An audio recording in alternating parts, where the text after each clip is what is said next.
Revenge with Karen. Is this what you call documentation? Josh barked, holding up a printed page like it was covered in rat droppings. Looks like something my nephew would make in middle school computer class. He smirked around the room like he'd just cracked the world's funniest joke. Nobody laughed. I kept my face still, poker flat. Inside, I wanted to shove that page straight down his protein-choked throat. It was my third week back from leading a crisis migration for our biggest client, and my first team meeting with the founder's son, Josh, freshly installed as Chief Strategy Officer after tanking 2 startups and coasting on last name fumes. He didn't code, didn't design, didn't understand half the tools we used. But what he did have was an unlimited supply of condescension and button-downs, so tight you could see his self-importance bulging through. Been here 8 years. Not on the masthead, not on the investor decks, but everywhere that mattered. The platform backend, me. The DevOps automation stack that kept our releases sane, me. The emergency patch that saved us from a class action when the API leaked user data in 2019, also me. Most folks in the office knew. They came to me when shit broke or when someone needed a miracle. Josh didn't get the memo, or maybe he did and just didn't care. The beginning, I let it slide. Wore my patience like armor. You can't win every fight, and I had code to write, servers to monitor, a tech stack that whispered to me in ways no MBA ever could. Besides, I'd seen nepotism flame out before. It usually does, eventually. But then he started creeping into places he didn't belong, strategy meetings, sprint planning, even architecture reviews. One Thursday, he looked me dead in the eye and said, "Eventually we'll just rebuild it all. You know, get some fresh devs in. Younger energy." I smiled, said nothing. Didn't need to. Everyone else in the room looked like they'd just witnessed a wet fart at a funeral. Quick note, if you've ever sat in a meeting like that, if you've ever been talked down to by someone who couldn't debug a toaster, you know the rage I mean. The slow burn. The bone-deep knowledge that if you vanished tomorrow, whole place would grind to a halt, and no one at the top would notice until the lights went out. That's probably a good time to say, if stories like this hit home, go ahead and tap that like button and subscribe. Most folks forget, but it really helps the team keep telling these tales. And hey, unsubscribing is always free therapy if you change your mind. Anyway, I wish I could say Josh stopped there. But he didn't. He started referring to me in meetings as the vendor. Not our engineer, not Elizabeth, just the vendor. Like I was some outsourced chatbot with a vendetta against buzzwords. "Let's get the vendor's opinion," he'd say, turning to me with a grin, usually after he'd pitched some idiotic plan to gut our backend and transition to Web3. I wish I were kidding. The man once tried to mint an NFT of our logo. By quarter's end, I was working double, handling my normal workload and quietly fixing the messes his new hires made. He brought in this one guy, Brody, who used to sell crypto fitness apps and spelled cash like it rhymed with Nashe. I spent 3 straight nights rewriting his code before it took down production. But still, I stayed. Stupidly, maybe. But I believed in the mission, or at least the version of it we started with. Before Josh turned it into a playground for buzzwords and daddy's money, and came the investor pitch deck. One of the junior PMs accidentally forwarded it to me, said it was for internal alignment. I opened it while waiting for a build to deploy, and that's when my stomach flipped. Slide after slide, charts, projections, licensing strategies, all centered on my platform, my architecture, my database schema. Only now it wasn't mine. There was no mention of me, no credit. Just language like fully proprietary, internal innovations and exclusive company IP. I checked the file history. Josh had edited it multiple times, and the cherry on top, a quote block built from the ground up by our strategic leadership team. I didn't scream, I didn't throw anything. I just closed the laptop, took a walk around the block, and came back inside like nothing happened. Because in that moment, something clicked. This wasn't just disrespect. This was theft. Strategic, intentional theft. I was about to make it the most expensive mistake of Josh's career. The funny thing about building something from scratch, if you never signed it away, it's still yours. The next time I saw that deck, it had logos from 3 major venture funds slapped across the intro slide, and one nauseating title, Scaling the Future, Proprietary Infrastructure and IP in the Modern Cloud Era. I choked on my vending machine trail mix. Proprietary? Whose? Josh couldn't even spell infrastructure last month without autocorrect and divine intervention. Then came the meeting. Monday, 10 a.m. Conference room so cold it felt like a morgue with whiteboards. Josh strolls in wearing this smug-ass Patagonia vest like he just finished solving world hunger at a golf course. We've got interest from Praxis Capital, Eastbridge Group, and maybe, Goldline Ventures, announced like he'd single-handedly summoned them from the heavens. They love the tech. I raised my eyebrows. Did they have questions about the code base? He waved me off. They're not investing in the code, Elizabeth. They're investing in the vision. We'll just get someone younger to rewrite it if needed. He didn't even look at me when he said it, like I was a piece of gum stuck to the bottom of his Jordan 1s. The room went still. Even Brody, whose greatest technical achievement was syncing his Fitbit, winced. I didn't respond, not right away. I just clicked my pen 3 times, wrote one word on my pad, war. The day rolled on like it hadn't happened. Except now, Josh was on fire, walking through the halls like he was Moses with a term sheet, hosting synergy huddles and exit alignment strategy briefings. I swear he made up half the words just to hear himself talk. The real punch came later that week. Friday. An internal all-hands streamed for remote staff. Josh stood in front of a slide labeled Core IP Ownership and said, every line of code in our stack, built in-house, proprietary, scalable, 100% company-owned. I nearly dislocated my jaw from how hard it clenched. Afterward, I cornered one of the product managers. Who wrote that slide? He hesitated. Josh, I think, said it came from the legal team. The legal team? I asked. Who, Chad from procurement? Or Sheila from HR? Because unless we hired an actual IP lawyer last week, I am the legal team when it comes to the code. He looked uncomfortable. I dunno, Elizabeth, maybe talk to him. Right. I'll talk to Josh. Like talking to a lit match while you're doused in gasoline. Instead, I went home and pulled up my old email archive. The one no one remembered I kept, back when the company was still a scrappy garage startup, and I was building our prototype backend between freelance gigs and insomnia spells. The contracts were in a shared Google folder, before we had a lawyer, before we had payroll, before Josh even knew we existed. That's when I saw it, the original LLC formation file. 2 names on it, my co-founders and mine, but not for IP. Just ownership split. The IP filing, that was something else, buried deep in an old folder labeled ELZ 2020 patent drafts. I opened the PDF, and there it was, technical specification and architecture for modular backend microservice system, filed under Elizabeth Lane Zimmerman, sole proprietor. No transfer, no assignment, no waiver, just me. My palms went cold. The room felt smaller. I double-checked the dates. I had submitted this 2 weeks before incorporation. It meant the company never owned it. Not legally. I sat there in silence, hands trembling just slightly. The betrayal stopped simmering. It started to bubble. I thought about all the weekends I spent patching code after Brody bricked a deploy, the all-nighters, the client meetings I joined on 2 hours of sleep, the time I missed my niece's dance recital to rewrite our entire payment logic because Josh promised we could do Stripe later. Now they were going to sell the company, walk away with a payday, and leave me with a pat on the head and a LinkedIn endorsement for team player. Screw that. That night, I poured a whiskey, opened a fresh legal pad, and wrote 1 sentence in the middle of the page, get a lawyer, quietly. Then underlined it 3 times, red ink. If they wanted to play business, fine. But this time, I wasn't just going to be the back end. I was going to be the backbone of their regret. I didn't sleep that night. Just stared at the ceiling while my fan spun in lazy circles, mocking me.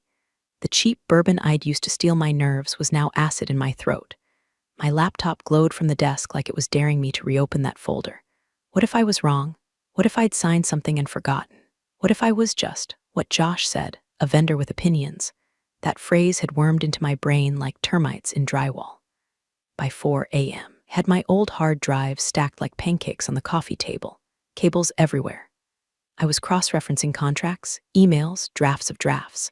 Every file, every email chain, every let's loop in Elizabeth for back-end context. I searched for anything that even remotely resembled an IP assignment clause, and every time I didn't find one, my heart beat louder. But doubt is a hell of a drug. I started questioning my memory. Had I missed something in the chaos of those early months? When we were all just caffeine-addled idealists duct-taping a platform together in my co-founder's garage. I was coding 14-hour days and chasing freelance work just to keep the lights on. Signing things on the hood of a Honda Civic. Maybe I'd signed something and blocked it out. Maybe I'd already lost. So I did what I always do when I spiral. I called Trish. Trish was my mentor back in my first job out of college. She'd been the only woman in a sea of khakis and bad breath, building database engines that still power half of Florida's hospitals. Now retired, Trish spent her days doing crosswords and scaring HOA board members into compliance. I expected sympathy, maybe some warm reassurance. What I got was Trish at full volume, sipping tea and dropping legal grenades. "Check the damn paperwork," she snapped. "Built it before incorporation. Then, unless you assigned it, it's yours. You're not being paranoid, you're being slow." Slow? I blinked. She didn't even pause. Men like Josh count on that. Count on you being polite, being unsure, being the team player who doesn't want to rock the boat. But honey, that boat left the dock the minute he called you the vendor. You built the damn engine. Now go check who owns it. I sat there, stunned, then laughed. It sounded like a choke. "Thanks, Trish? Don't thank me. Sue him into a TED talk and call me when you're rich." I hung up and stared at the screen. Then I did what I should have done days ago. I pulled up the state IP database, searched my name, filtered by year, and there it was. Application #1043EZ 2020. Filed March 3, 2020. Title: Modular Cloud Microservice Backbone for Scalable Web Infrastructure. Owner: Elizabeth Lane Zimmerman. No transfers, no joint ownership, no addendums, just me. Then I checked the incorporation date for the company, March 18, 2020. I leaned back in my chair. It creaked like it knew something had changed. In the eyes of the law, the company had never secured the rights. No assignment agreement, no post hoc transfer, nothing. I didn't even mean to hold on to it. I just forgot. We were moving so fast back then. Everything was adrenaline and takeout, and let's just get it working. Legal stuff was always someone else's problem. But now, it was my leverage. I suddenly saw the past few years in a different light.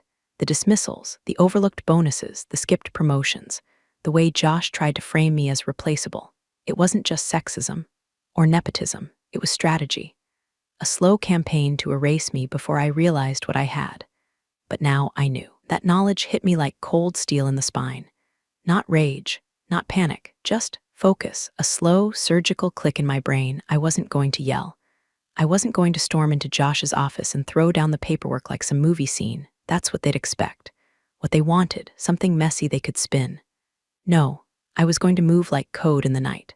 Quiet, precise.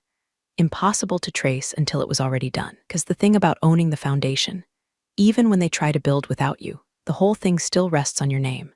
The law office smelled like eucalyptus and printer toner, clean, quiet, expensive. Not the kind of place that takes walk-ins in sneakers and an old conference t-shirt, but I wasn't there to impress anyone. I was there to plant a flag. Quietly. Permanently. "Let me guess," said the attorney, glancing up from my one-page summary. "Didn't get an assignment agreement. And now they're pitching your platform to investors as if it fell from the sky." I blinked. "You get this a lot?" He smiled like a dentist with bad news. "Every week." His name was Carson Dell, late 40s, soft voice, sharp suit. His office walls were lined with framed patents like they were family portraits. But he had the kind of eyes that had seen every flavor of startup betrayal and billed by the hour to fix it. "Not here to sue them," I said quickly, before he could start quoting litigation retainers. "I just want to make sure what's mine stays mine. I'm not trying to destroy anyone." Carson folded his hands. "That's the smart play. Sue, and you spend years in court and hundreds of thousands in fees. But secure the rights and let the acquirer's lawyers find the cracks. That's chess, not checkers." He handed me a pen. "Let's file a confirmation of ownership with the USPTO. Reaffirm yourself as sole proprietor. Add a public timestamp. If the company never had assignment, this will make it unignorable in any due diligence." The pen felt heavier than it should, not because of nerves, but because this wasn't rage anymore. This was clarity. Cold, clean, final. Over the next 2 weeks, I built a legal dossier that would make a litigator weep. I dug up every Git commit from my personal repositories, every Slack message from the early days where I described the architecture, every Trello card I wrote, every line of code from the MVP that matched today's production build. I pulled backups of whiteboard photos, timestamps from old Google Docs, even screen recordings from Zoom calls, where I walked the team through the original modular logic. Code doesn't lie. Metadata doesn't forget. And unlike Josh, I don't delete my paper trail. I found an old email from our CTO, back when we had one, that read, "Elizabeth's the only reason this platform runs."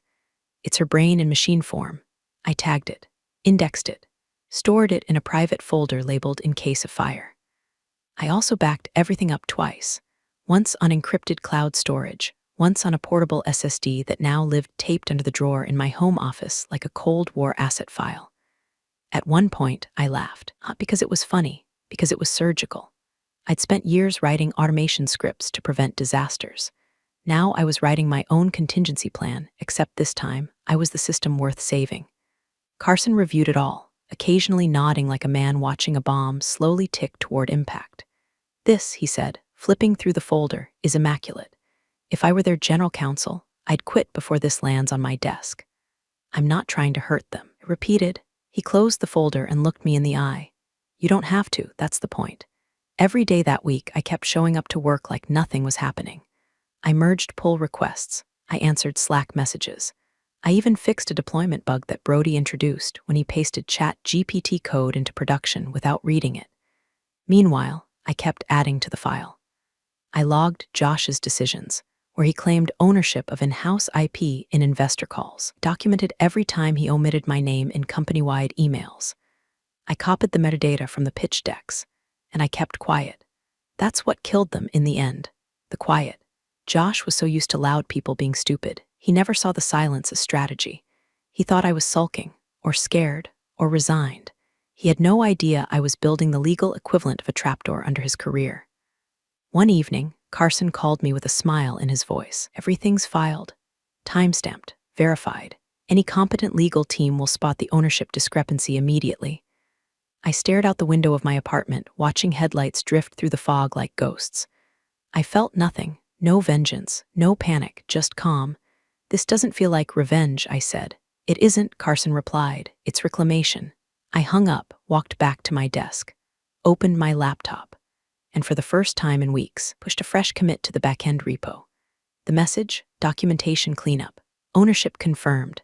Because the thing about preparation is this: when you've already won, all that's left is the waiting. It was a Tuesday, ironically calm. Sunlight pooled across my desk like the universe hadn't gotten the memo that war was about to start. I was reviewing a pull request for the new billing module when I heard the elevator doors slam open down the hall. Fast footsteps. Shouting. Then, you've been talking to lawyers about US? Josh's voice hit like a car alarm duct taped to a bullhorn. Every head in the engineering pod snapped up. Monitors froze mid-scroll. One guy dropped his energy drink. The room didn't go silent, it froze. Like the air itself didn't want to get involved. I didn't turn around. I saved my commit first. Then I swiveled my chair slowly, like I had all the time in the world. Josh was red-faced, neck vein pulsing, holding a stack of printed emails with the kind of fury usually reserved for TV divorces and airplane arguments. He stormed past the desks, right into my space, waving the papers like they'd bite him. These messages, you used your company email to contact a lawyer. Do you have any idea what kind of liability this creates? I do, I said calmly. You should read the headers. I BCC'd myself to a personal archive. Want the full thread? Did it? Josh went full Chernobyl. You're done, effective immediately. Pack your stuff. HR is on their way. I didn't argue, I didn't blink. I didn't ask for clarification or pull a what about my rights, like some sad workplace sitcom. Instead, I picked up the small blue flash drive from under my monitor, one I'd kept there for 3 years like a fire extinguisher. No backup code, just my own documents, my own logs, everything I had rights to, everything clean. I stood up, smoothed my jacket, closed my laptop with a soft click that felt louder than the shouting. You want security to walk you out? Josh sneered, louder now, for the audience he knew was watching from behind half-open Slack windows. That won't be necessary, I said. I know the way. HR arrived 5 minutes later. Some poor intern-level coordinator who looked like she'd rather swallow a stapler than be part of whatever this was, offered me a cardboard box like I was about to sweep my desk into it like they do in movies. I waved it off. Everything that belongs to the company is already theirs. Everything that belongs to me is already gone. And with that, I walked out. No tears, no drama, no begging for justice or empty threats. Just a quiet exit through the front doors of a building that wouldn't function 2 weeks without me. As I stepped onto the sidewalk, heard whispers through the glass. Josh was already telling someone I'd been unhinged, that I'd been talking nonsense about ownership, that I'd snapped when asked to improve her attitude. Deadweight, That was the word he used. I mean, she hadn't innovated in years. I overheard him boast to the finance lead. Legacy code only takes you so far. Legacy code. The irony nearly made me laugh. I'd built that legacy with bloodshot eyes and takeout wrappers. Code that scaled to 4 million users without a single outage. Code that got them in the door with 3 VCs. Code that would soon be scrutinized under a microscope and marked mine. I kept walking. The sun was still out. Traffic hummed around me like it didn't care I'd just severed 8 years of my life in 45 seconds. But that's the thing about severance. You think it'll hurt more. You think you'll cry. But sometimes, the only thing you feel is weightlessness. Then the texts started rolling in. From Mark, senior dev, "Are you okay? What just happened?" From Jules, support ops, "Did Josh seriously fire you over legal emails? Are you suing?" From Brody, human golden retriever, "I don't understand anything, but I'm mad for you." I didn't reply. I went home. I poured 1 glass of wine. I sat on my porch and listened to the birds fight over crumbs near the gutter, and I smiled. Just a little, because the silence that followed wasn't defeat. It was distance. Josh thought he'd ended something. But really, he just unlocked the door to a room he didn't know existed, and I was already on the other side, waiting. I was at the hardware store when I heard the news, elbow deep in a bin of drywall anchors, trying to fix the hole in my wall where I'd once thrown a stress ball with lethal velocity during a Josh Zoom rant. My phone buzzed with a text from Jules, short and nervous. "Heard a rumor. Due diligence. Big firm. Can't confirm but smells real." I stared at the message for a long moment, then grabbed the biggest pack of anchors they had. Something told me I might need a stronger foundation soon. Back home, I booted up my laptop and did what I always do when something feels off. I checked the version history. The company website, my old code still half alive behind layers of Josh's new hire spaghetti, just been updated.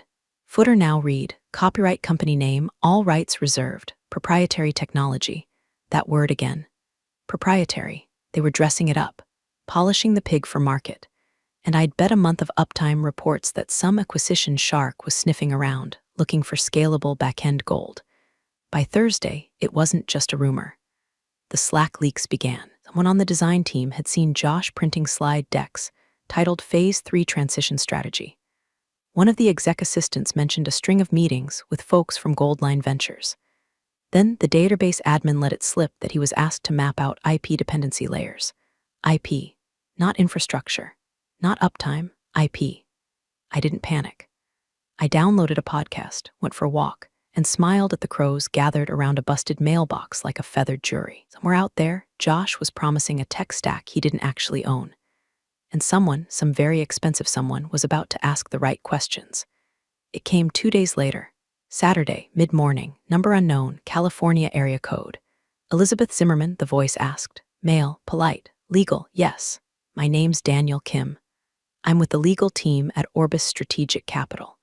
We're conducting IP due diligence for a potential transaction. Come across multiple filings listing you as the proprietor of the core platform code.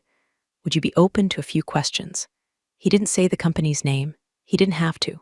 Orbis was big. The kind of big that sends entire departments into data rooms and unearths skeletons with forensic tweezers. I paused, just long enough to let him wonder if I was lawyering up. "I'm open," I said, "so long as this isn't adversarial. I'm not interested in harming anyone, just want the truth on record." "Of course," Daniel said, and I could hear the keyboard start ticking. "Were you the original architect of the backend?" "Yes." "Did you author the modular infrastructure system referred to as Platform Core V1.0 in the current system schema?" "I did." "And do you recall signing any IP assignment agreements transferring ownership of that work to company name at the time of development?" "I do not." "And I've searched thoroughly." Another pause, more typing. "We've reviewed the public record. Your name appears on the original technical filing dated prior to incorporation." "Yes," Daniel exhaled. Not frustration, confirmation. "Thank you, Ms. Zimmerman. This helps tremendously. If we have further questions, may we reach out again?" "You may. Just one request, keep everything I've said in context. I'm not here to tank anything. I just want what's mine treated as such." "That's understood and appreciated." All ended. I stood in my kitchen for a full minute, phone still in hand, heartbeat oddly calm. There was no triumph in it, no fist pump moment, just the knowledge that the wheel had started to turn, and I hadn't even touched the axle. Over the next week, I stayed off the radar. I ignored the Reddit posts about stealth acquisitions and the LinkedIn status updates from Josh's inner circle about transformational chapters. They were writing their victory speech mid-race. I kept my ear to the ground. From what I gathered, the acquirer's questions rattled the C-suite like a fire drill. Their internal Slack went into read-only mode. One engineer posted a cryptic "she warned you" meme and got locked out by lunch. An anonymous email hit my inbox. They're scrambling. Legal's freaking out. Josh is blaming procurement. Procurement is blaming HR. I didn't reply. I just read the message, took a bite of toast, opened my laptop. Poised, controlled, one step ahead. The thing about playing the long game, it's not about revenge, it's about readiness. And I was ready for whatever they'd try next, because they weren't dealing with the vendor anymore. They were dealing with the woman who built the castle and kept the blueprints. The founder called it a new era. That was the phrase he used twice in the all-hands email sent out that Monday. Capital letters, bold font. He was announcing a new pope or the launch of a moon colony. We are thrilled to announce that we're entering the final stages of a strategic acquisition by one of the most respected firms in the tech space. This is the beginning of a new era for company name. I could practically smell Josh's cologne through the screen. He'd definitely written the draft. By Tuesday, he was strutting through the office like he'd already rung the NASDAQ bell. I saw a photo someone leaked to an old group chat. Josh in a blazer 2 sizes too tight, pointing at a screen during a pitch rehearsal. The caption? "The vision is me." He was preparing the deck for final investor alignment, a document that, according to a forwarded snippet, claimed all proprietary infrastructure is wholly owned by company name, with zero third-party encumbrance. Encumbrance. Nice word. Shame it wasn't true. Meanwhile, founder was doing his victory lap. Taking meetings in glass rooms, slapping backs, telling anyone who'd listen we're weeks away. Maybe days. You'd think he cured cancer with a chatbot. They even pulled the dev team into a pre-acquisition Q&A. I heard about it secondhand from Mark, who'd stayed quiet through most of my exit, but now couldn't help himself. Josh kept saying stuff like, "Once the acquisition closes, we'll have real budgets. We can finally sunset all the legacy trash." Mark had added, "I wanted to vomit. You were the legacy." I didn't flinch, not because I didn't care, but because I didn't need to. That same day, I got a call from Daniel, the lawyer from Orbis. He sounded chipper, which for a corporate lawyer meant he didn't start the conversation with "per our last." "I'm not allowed to say much," he said, "but I will say this. Their rep didn't go well. Define not well." He chuckled. "Let's just say someone in their leadership team claimed full proprietary ownership on record, and our due diligence AI flagged the conflict before the sentence ended." I stayed quiet. Daniel continued, "You might want to stay available the next few days. Things could unfold quickly, and you'll want to be visible when they do."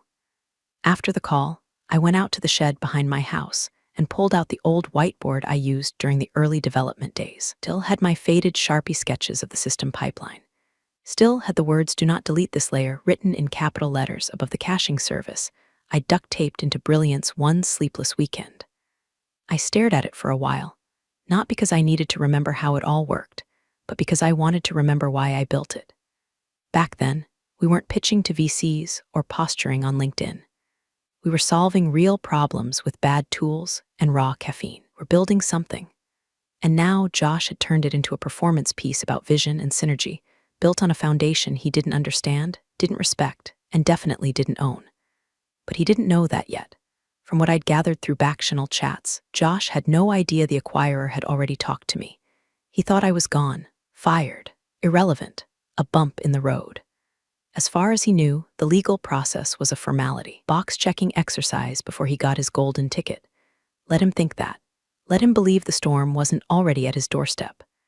I spent the next few days quietly organizing documents, not in some dramatic war room sense, just calmly preparing. Clean version history, check. Timeline of development milestones, check. Documented proof of authorship, check.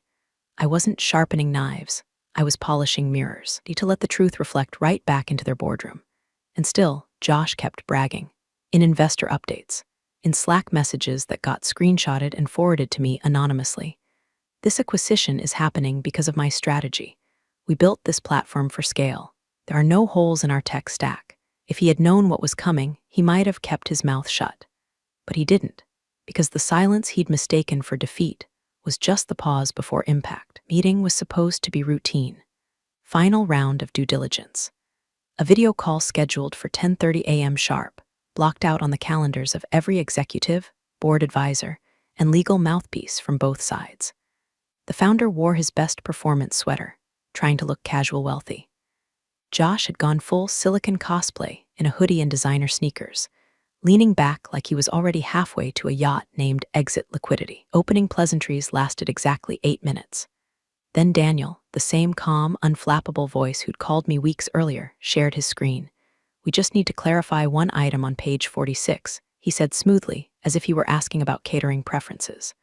Under platform infrastructure, ownership status, this line here, the screen zoomed in. Highlighted text. Sole proprietor, Elizabeth Lane Zimmerman. Can someone from your team walk us through this?" Founder leaned forward, squinting. Josh, to his credit, didn't look at the screen. He looked directly at the camera. That must be outdated. Liz was part of the early dev team. Whatever filing that is, it's irrelevant. The company owns all proprietary code. That's been clear since. Daniel didn't raise his voice. He didn't blink. He just spoke over Josh like an airlock door closing. "She filed the IP herself before your company's incorporation. Have the time-stamped application from March 3, 2020. Your articles of incorporation are dated March 18. There's no signed assignment agreement in the documents you submitted." Josh froze, just for a second, then started flipping through something off-camera, like he could manifest a contract by force of will. Daniel turned to the founder. "Can you confirm whether an IP assignment was ever executed between Miss Zimmerman and the company?" Founder cleared his throat. She was part of the team. From the beginning, it was implied. Daniel blinked once. Implied ownership does not supersede registered federal filings. Silence. One of the junior lawyers on Josh's side coughed. Another, older grayer, closed his laptop gently, like a waiter resigning mid-shift. Across the grid of muted tiles, faces began shifting. One person's jaw tightened. Another lowered their eyes. VP of Product started typing something furiously, probably to HR. Josh broke the silence. "Look, this doesn't change anything. We've made substantial changes since then. We've rewritten huge portions of the code." Daniel didn't flinch. "We ran a line-by-line comparison.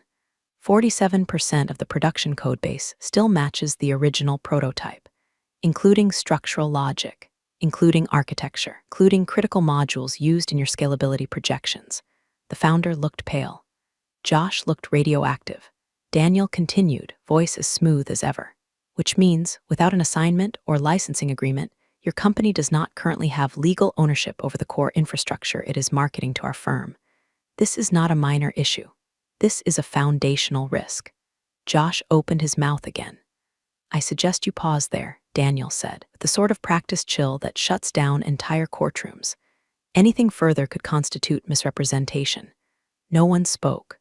No one moved. Somewhere in the call, a Slack ping echoed, accidentally unmuted. It sounded like a gunshot.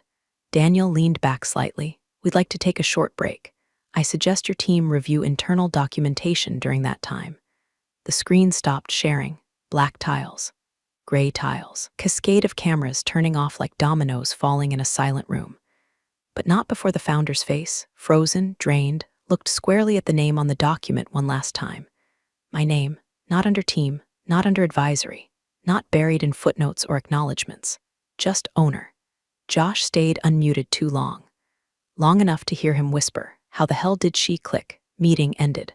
I didn't see it, but I heard later from a source inside legal that the founder sat back in his chair and said nothing for 3 minutes.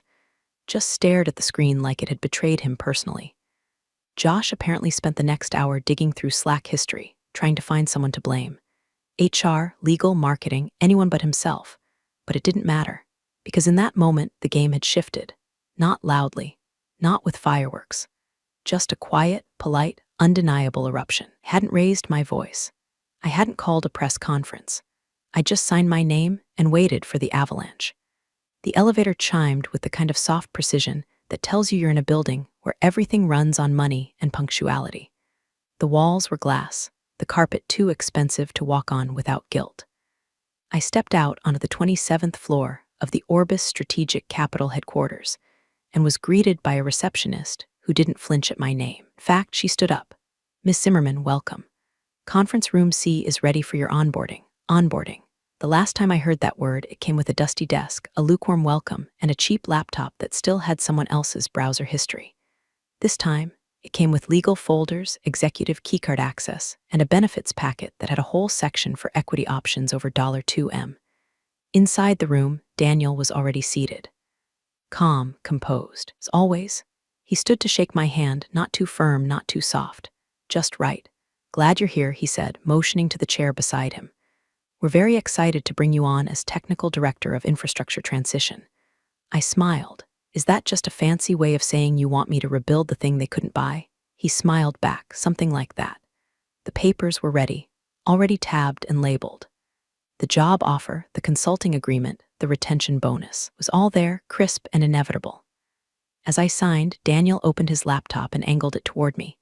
"Figured you might want to see this," he said. It was a headline. "Just posted, exclusive, acquisition deal falls through after IP ownership dispute. Founder's son silent." The subheader was better. Sources claim majority of platform code was not company-owned. Acquirer walks. Leadership in flux. I scrolled down. It was brutal. Clean, corporate brutality. Internal sources confirmed the lack of formal IP assignment from platform architect Elizabeth Zimmerman. Orbis Strategic Capital declined to comment. Company now facing operational review. No mention of Josh by name. But the quotes were damning. "We never verified the codebase IP trail. He told us it was handled. Everyone thought she signed something. She hadn't. And now everyone knew it." That afternoon, words spread like digital wildfire. Twitter dissected it. Legal blogs praised clean IP protection by a solo dev. Tech journalists called it a masterclass in quiet leverage. By Thursday, the founder's company removed Josh from the leadership page. No statement, no goodbye post, just gone. A former teammate texted me a screenshot. "He's out. No one's saying it, but everyone knows it's you." God, I wish I could have seen his face. I didn't reply. There was nothing left to say, except maybe one last thing. A week later, I got a call from the company's legal counsel. Not the founder, not Josh. Just a very polite, very tired lawyer named Valerie. "We'd like to purchase a licensing agreement," she said, trying not to sound like it tasted bitter. "Strictly limited rights. For continued use of the existing infrastructure. We're offering $. I cut her off.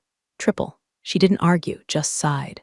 We anticipated that. Met in a neutral office, nondescript, no logos. Just a table, a stack of contracts, and a pen I didn't bring. I read every word, slowly. Made her squirm a little just because she expected me to rush. I didn't. When I was done, I signed. And then, with every ounce of calm I'd earned through sleepless nights, broken chairs, and 8 years of carrying other people's egos on my back, I pushed the papers toward her and said, "Tell Josh, I don't hold grudges." I leaned back, smiled. "I hold receipts." Valerie didn't laugh, but her pen did tremble just slightly as she capped it.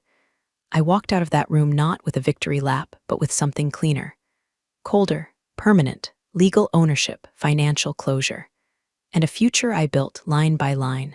Not for them, for me. You're the real stars of the corporate jungle. Thanks for watching. Hit subscribe, or I'll flick the switch on your old cubicle memories.